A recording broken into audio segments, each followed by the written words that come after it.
من اسمم سید محمد سید، تحصیلاتم دوره ابتدایی است. در اوایل جوانی کتاب‌های رمان رو خیلی مطالعه می‌کرد. اگر شعرم بگم شاید مسخرم می‌کنن. یه مغازه‌ای داشت توی خیابون عدالت. ما هر موقع خسته می‌شدیم تنها بردیم به سید. خودش همیشه میگفت که آرزوی من این بود که توی اداره فرهنگ میبودم. سید زبان مردم بهبهان بود. دفتر شهر نبکاره و مردم این شبانه روز گوش میداد. تو ماشینا بود، تو مجالس. گپ سید، 14 چراغ، کوله بار سید. کلاً شده بود شعر. با دوستان که صحبت میکرد تمام کلمات موزون بود. امروز دیگه سیزده بدر باب سواری. من میگم سید روانشناس چیزی رو میگفت که دیگران نمیدیدن. نوحه بگو به شب مکن سحر، به جان من مزن شرر، که صبح فردا دلگیر است، قیام خون بر شمشیر است.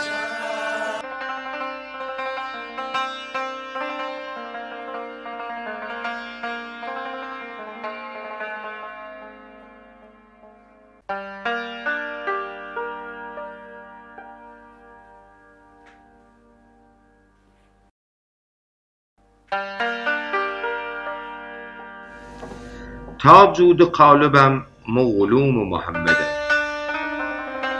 تا جود قالبم مغلوم محمدم، ورکنده نبات کلوم محمدم. روزی که سر عگور درارم که توشنی، لیرا بگم یمه که من نوم محمدم، لیرا بگم یمه که من نوم محمدم.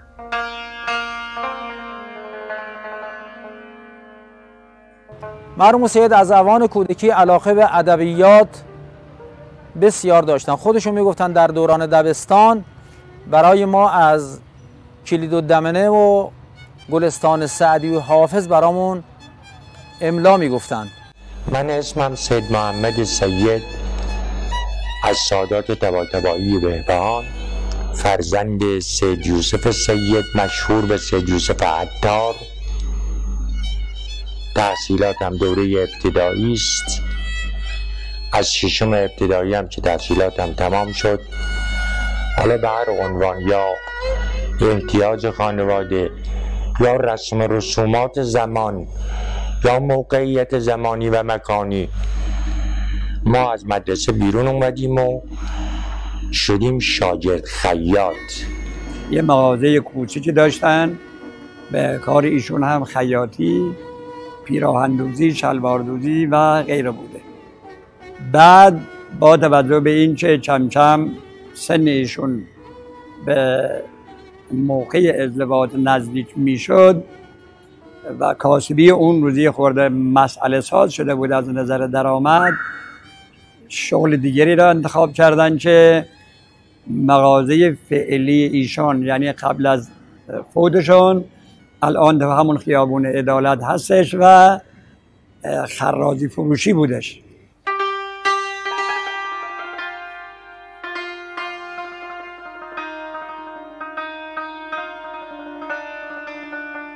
در اوایل جوانی کتاب‌های رمان رو خیلی مطالعه می‌کرد. حتی یادم هست که مثل سریال تلویزیون خونه اقوام و قوم خویشان می‌رفتن جمع می‌شدن، هر هفته یا هر شبی تیکه از اون رمان یا اون داستان رو برای فامیل می‌خوندن. اونا همینجوری از خوندنش میخ می‌شدن و گوش می‌دادن. شب‌ها منزلمون مجلسی بود، مردهای مسنی دور هم جمع می‌شدن، کتاباشون مثنوی، حافظ، سعدی، فردوسی و امثال اینا بود، قاآنی اینا.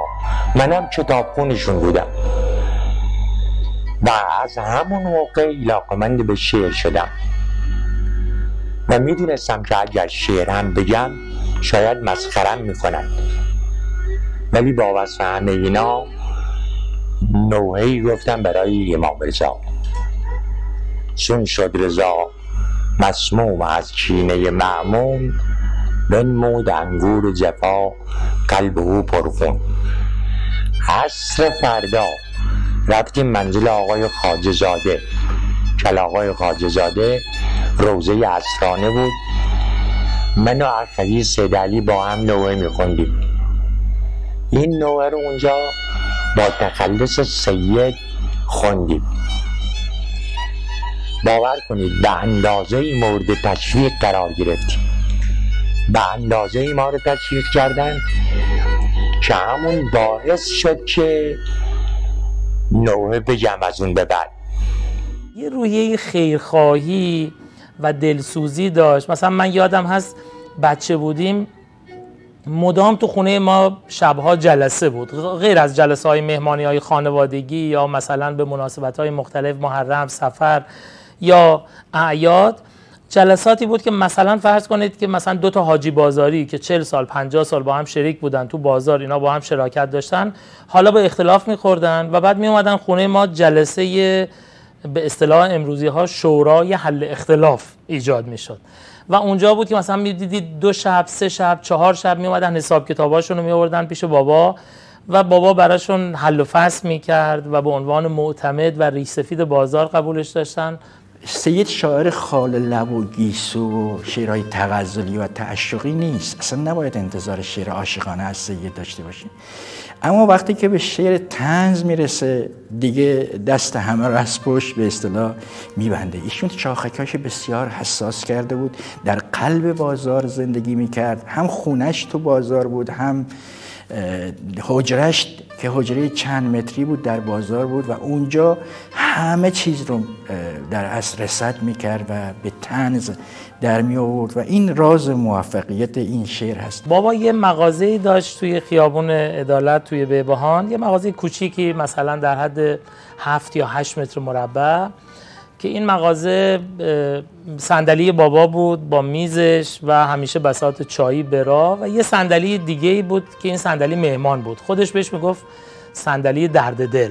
صندلی بود که کسانی می اومدن اونجا می نشستن، ساعتها صحبت می کردن. ما هر موقع خسته می شدیم، از زندگی بریده می شدیم، احساس پوچی می کردیم، احساس تنهایی می کردیم، درد دل می داشتیم، دلمون شکسته بود، پناه می بردیم به سید و اون چایی اولی که می گفتی سلام چایی به دست میداد تمام دردها رو از بالا می شست تا پایین، راحت می شدیم. بعد شروع می کرد به صحبت کردن.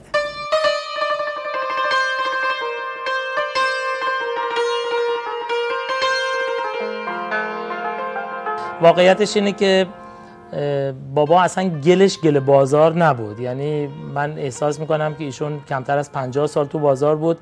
اگه 50 سال دیگه هم تو بازار میموند باز هم بازاری نمیشد و اهل بازار نبود. خودش همیشه میگفت که آرزوی من این بود که توی اداره فرهنگ میبودم و همیشه دوست داشت که توی یه جای فرهنگی میبود.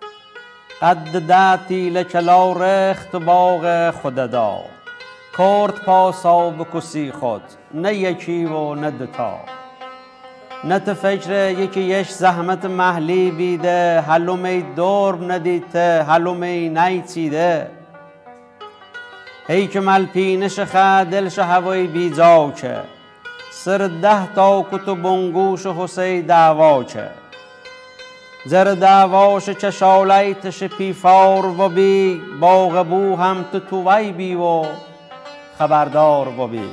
یکی اینکه سید زبان مردم خودش بود، زبان مردم بهبهان بود. بسیاری از دغدغه‌های مردم بهبهان رو سید به شعر در آورده. مسائل و مشکلات مردم بهبهان، خاص مردم بهبهان. مثلا وقتی سید میدید به هر حال در دوره جنگ زدگان به بهبهان اومدن، مشکلات و معضلات هست. مردم کپسول در روی دوش دارند و کپسول گاز و دنبال گازند، دنبال گالون نفت، دنبال نفت هستند و میدید که مردم بهبهان روی دریایی از نفت و گاز خوابیدن.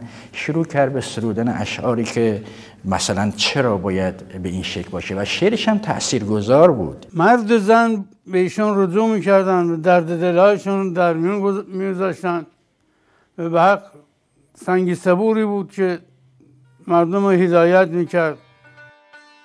سید گاو خنیده که دلت شاد بکا ایمی نیستم متحسه جپ ما یاد بکا مال هرچی که دلت خواست تلمبار بکا نود هی دسته سر یای بار بکا چفنت زیب دمینی سر تاشم بسه کل یا ماتل مالن که دورت شسته.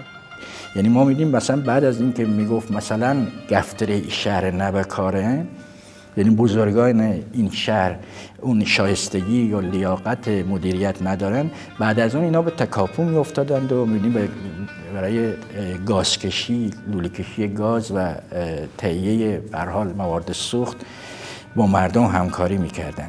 دسه شوون خمخم خو عد چشمم مپری مخورم غرد قد که ملافم مدری پرپره یادسه تا دور کومم ورمچری دور کومم ورمچری سیلی شپ سینات خیابو گاز 3 کیلو جوون نادو پیرهن مثال همبو. اون شاعر ما بود، شاعر هیچ نهله فکری متفاوتی غیر از مردم محسوب نمیشه. بعضی اگه پا حرف دل خوب و تیاره گوشه میگیرندی و تو خاطر سپارن. سید تبا تر گلن تب نباتن غمی به علیدی تو خاطر می سپارن.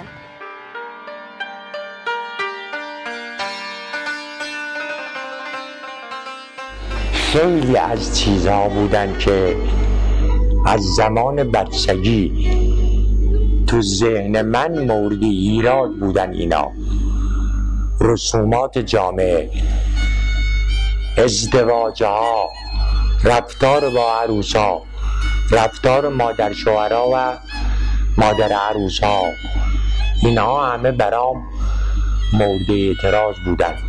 خب این خیلی جالب بود که یک هنرمند رسالتش همینه که دردهای جامعه رو بگیره، حلاجیش کنه و در قالب یک اثر هنری اون رو ارائه کنه به جهت برطرف شدن موضوع. سید از ادارات ناراضی بود و این چون مردم رضایت نداشتن از عملکرد ادارات، به همین دلیل وقتی میرفتن و گلایه‌های خودشون رو به سید انتقال میدادن، اون بلافاصله شعری در اختیارشون میذاشته و معمولا هم این شعرها رو به صورت نوار پیاده میکرد و با صدای گرمش و مردم این شبانه روز گوش میدادن. تو ماشینا بود، تو مجالس بود.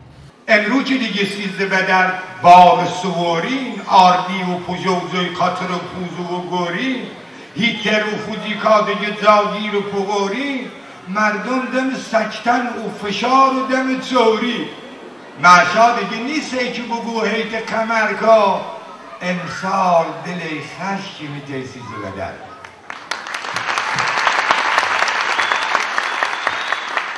بعد از میرزا شوقی پدر شعر محلی بیبان استاد مرتب این سنگر حفظ کرد. مرحوم تقی آصفی اشعار به نام معشفی طوله‌ای سرود. ولی کار سید پسند عام بود. سید شاعری توانا بود. میدونید شعر بومی یه در اصل معیارها و مقیاسهای خاص خودش داره. ما شعرهای بومی زیادی میشنویم اما نتونستن به حد سید محمد برسن. کلام سید نظم بود نه نثر، یعنی کلم شده بود شعر. با دوستان که صحبت میکرد تمام کلمات موزون بود، قافیه داشت در صحبت‌های عادی، نه اینکه در صحبتی که میخواد بنویسه. شوخی‌های سید با هر کس معروفه. میگن یه مشتری پلوش اومد یک کمربندی رو قیمت کرد، سید گفت 1000 تومان، سود کشید. بعد یک کمربند دیگه نشونش داد، گفت این چنده؟ گفت این 2 سود. دست کیفار و بی یدف ویسا سر پر تا همه باغ ببینه و گوتی کیش خبر. اولیش گو که پمی کیش چموته اشمان نمیبینی که همه قول مقیله سرمان. دویمیش گو بابا کیش چه میگون نمنم من حواسم اولی خم ای گپم میستنم. عاقبت کوچک گپ هیچ تنه یینه نها تا بدونن که بابا کیش چموته نیه ها. سنگ کیفارد درخه اثر جاش پرس خاکت بال یکی شو که منی میخ تو کس.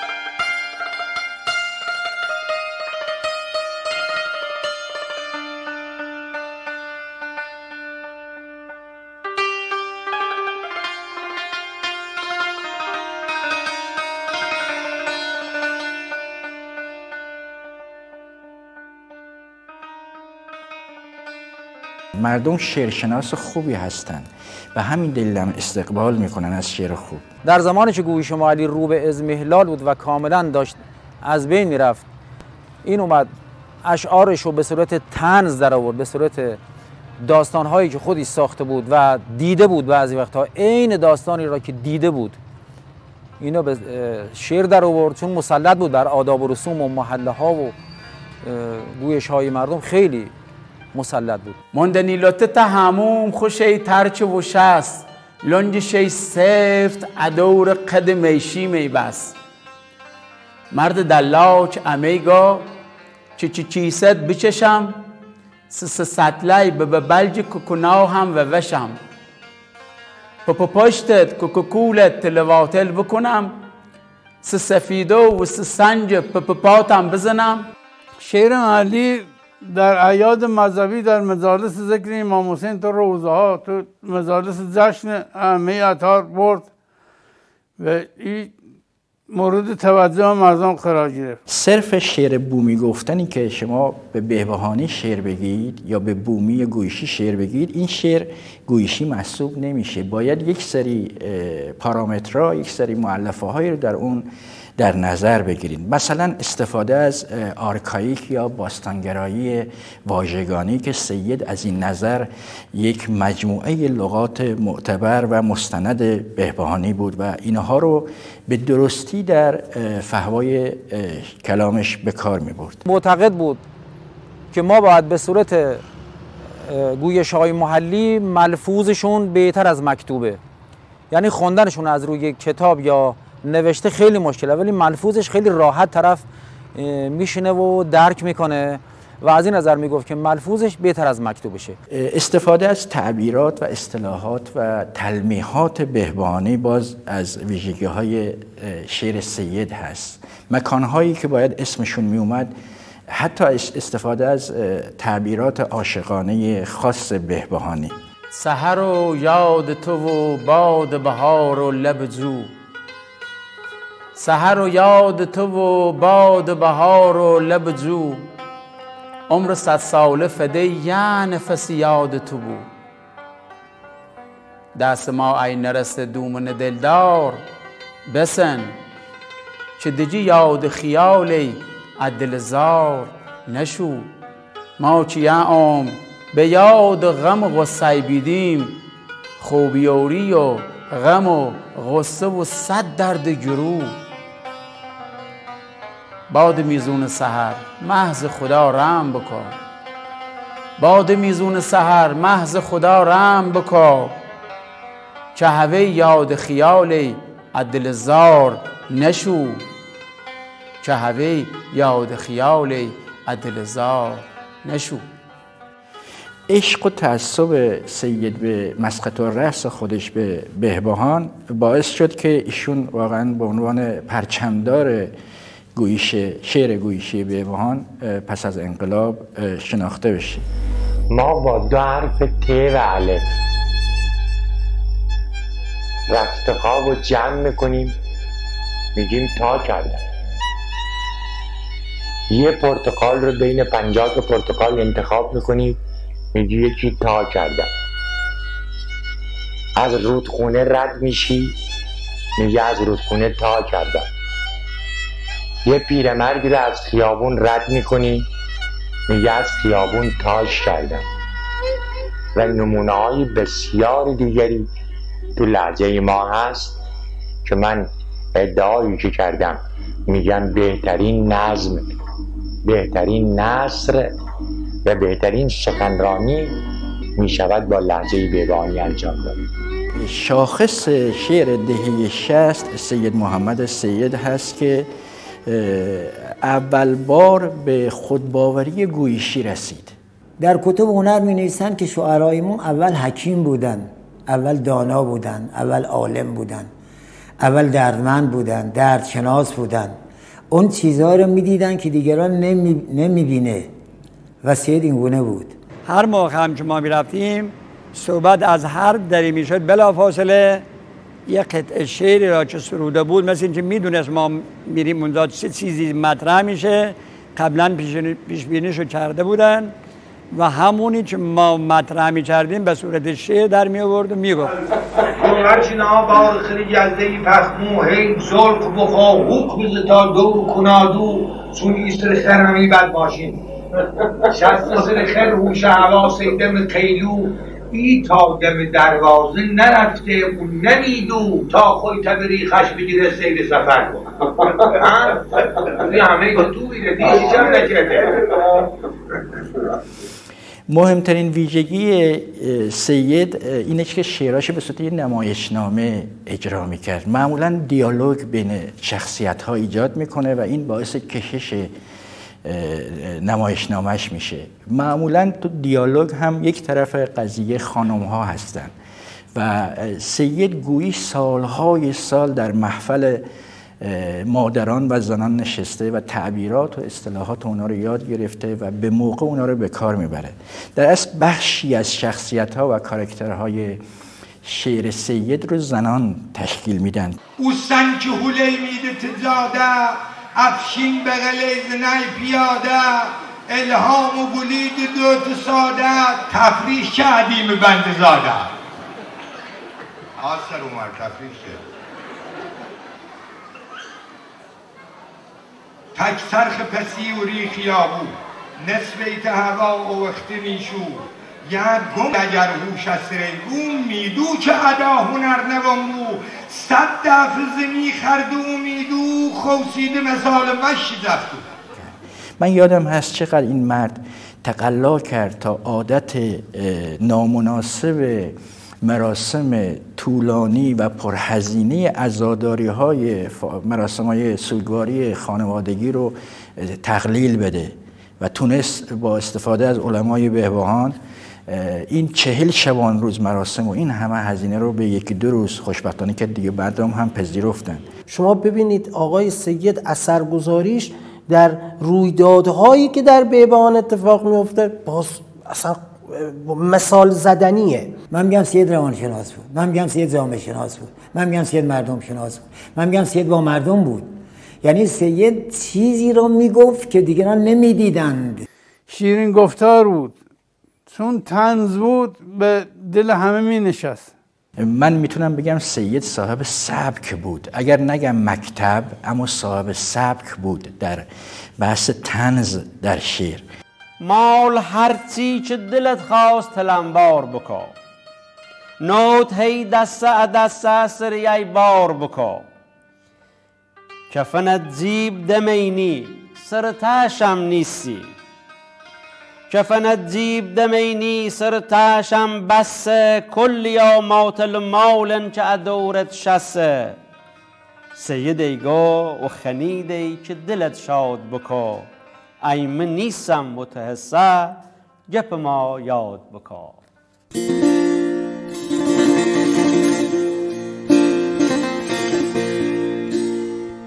مرحوم استاد سید از اساتید نوحه و مداحی ما بودند، یکی از اساتید بزرگوار ما بودند که حق بسیار بزرگی گردن ما دارند.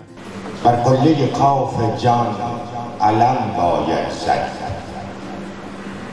دیوان فساد را قلم باید زد آنجا که هجوم خصم بر فرهنگ است خوننامه کربلا رقم باید زد. نوعهایی که سید در سالیان متمادی می سرودن و حتی در حدود مثلا شاید 30 سال 40 سال پیش ایشون خودشون هم نوحه سرایی می کردن.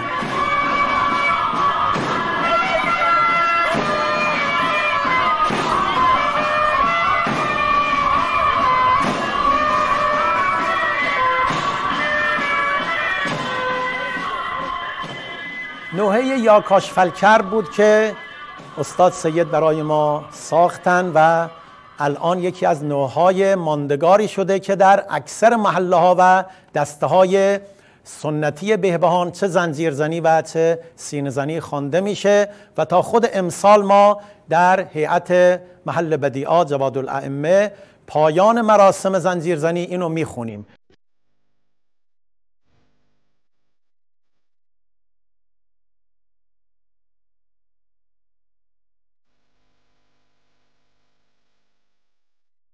دلا که میسو لبا که میگو بدو و نادو یکیش نمیدو حسین کجاوی ایسش چه سیته اوسش چه گفته الان چه میگو چه عقل عاقل چه علم عالم چه شعر شاعر بیان بواگن بگن اواگن خودن اوادن یه زیر بردن سی شهر کرمو.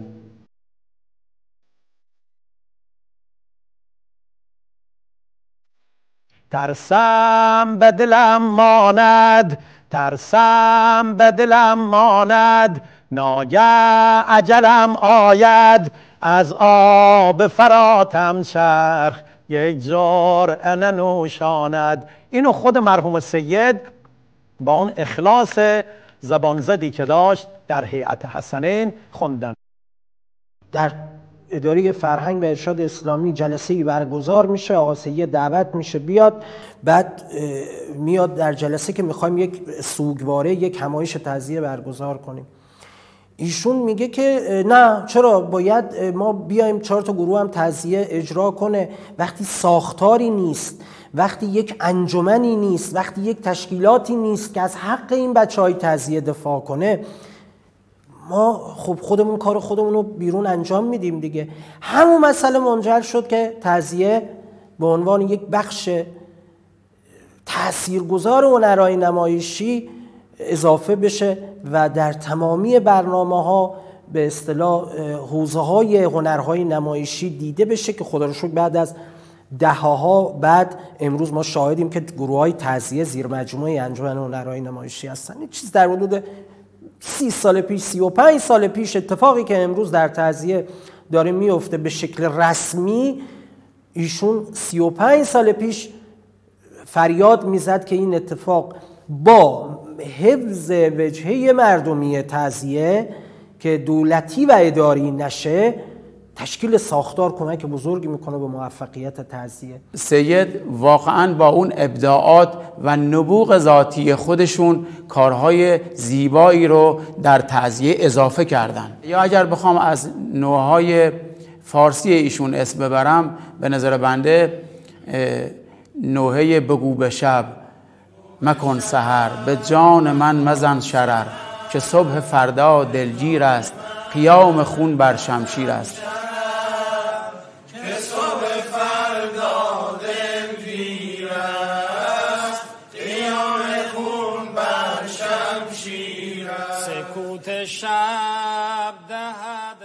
اساساً سید 3 تا کتاب داره منتشر کرده که اولیش به نام گپ سید هست. نخستین مجموعه شعر به گویش بهبانی همین گپ سید هست که به همت این بزرگمرد منتشر شد.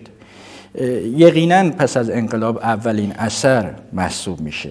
کتاب دوم سید به نام 14 چراغ که این کتاب به فارسی هست و در سال 1374 چاپ شده. این کتاب بیشتر در مدح و منقبت اعمه اطهار هست، در توحید باری تعالی هست. کتاب بعدی سید که باز به فارسی سروده شده کوله بار سید هست که در این کتاب مثل یک کشکول سید تجربیات خودش رو در بازار، حکایت ها، طنز ها و حتی باز منقبت ها و مدایع رو به شعر در آورده که در سال 1379 منتشر شد. هنر یعنی بیان احساس. کسی که بتونه بیان احساس بکنه در قلب جا میره. خدا را گواه میگیرم که سید اون چی میگفت احساسی بود، علم نبود، منطق نبود که بشه با کلمات به کسی تحویل داد. باید به درون فرد نفوذ بکنی، اون موقع وارد بشی. سید وارد میشد، خودشو نشون میداد و موقعی که بلند میشدی میشد مصفا به اضافه سید.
بگو از سید چه تجی برده بگر قبوی ایس وقت مرده اگر حسابت تو کم آورده همینجا دردن همینجا درمون و سلام.